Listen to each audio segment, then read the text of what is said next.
ये बात पक्की है कि माताओं को प्रसन्न रखना है ना, तो बस उनकी थोड़ी थोड़ी प्रशंसा करते रहो। माताओं को उसी में भोजन मिल जाता है, खुश हो जाती है।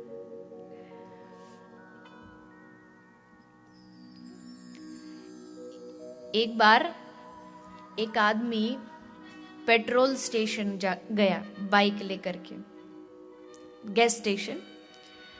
तो अब भारत में तो पता बाइक बहुत चलती है और बड़ा सारा नियम भी बिगाड़ती हैं, पर अभी अच्छा है, अभी अभी सरकार ने कुछ चाबी घुमाई है। शायद आपने भी सुना होगा, जो चालान है जो भरना पड़ता है, उसकी जो लागत है वो बड़ी बढ़ा दी गई है। तो अच्छी बात है, डरेंगे, दंड का डर रहेगा तो और मन में।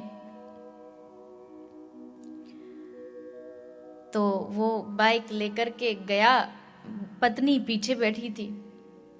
तो वो आया और पेट्रोल स्टेशन के बाहर उसने बाइक रोकी और पत्नी को उतार दिया। पत्नी को बाहर उतारा, अंदर बाइक गई, उसमें पेट्रोल डीजल डाला, गैस डाली और फिर बाहर निकल के आया और फिर पत्नी को बाइक पर बिठा लिया। तो एक आदमी ये देख रहा था, तो अब उससे रहा नहीं गया। उसने आके पूछा कि भैया एक बात बताओ, आप आए, आपने पत्नी को उतारा, फिर भीतर गए, फिर बाहर आके बिठाया, ऐसा क्यों किया? उसको भी तो अंदर ले जा सकते थे। तो बोला चुप, धीरे बोल, वो सामने बोर्ड है उसको पढ़। तो सामने बोर्ड लिखा था और उसको उसने पढ़ा, तो उस पर लिखा हुआ था, कृपया आग लगाने वाली चीज को स्टेशन से दूर रखें। इसलिए मैं बाहर ही छोड़ाया।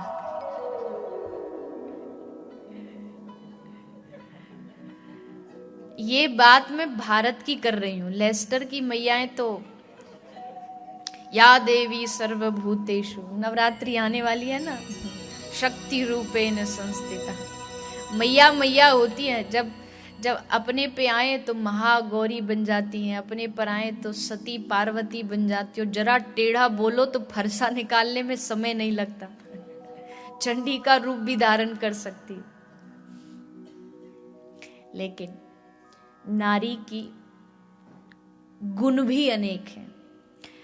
भगवान ने सारे गुण नारी को दिए हैं, बस थोड़ा सा एक बोलने का जो चाबी है वो थोड़ी ज्यादा दे दी।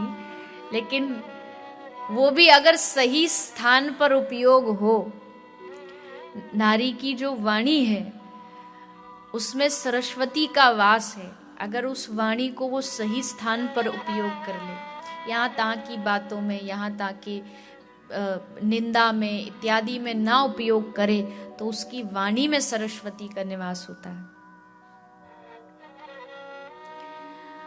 तो शुक्राचार्य जी कह रहे स्त्रीषु, स्त्री कभी रूठ जाए तो थोड़ा उसको मनाने के लिए झूठ बोला जा सकता है।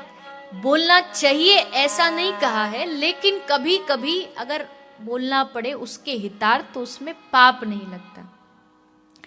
स्त्रीषु नर्म विवाहे च, दूसरा कहा कि इस स्थान पर झूठ बोलोगे तो वहां भी पाप से बचा जा सकता है, वो है विवाहे च। अपनी कन्या का कहीं ब्याह करना है, कोई उसके अंदर अवगुण है, लेकिन उसका विवाह होना है।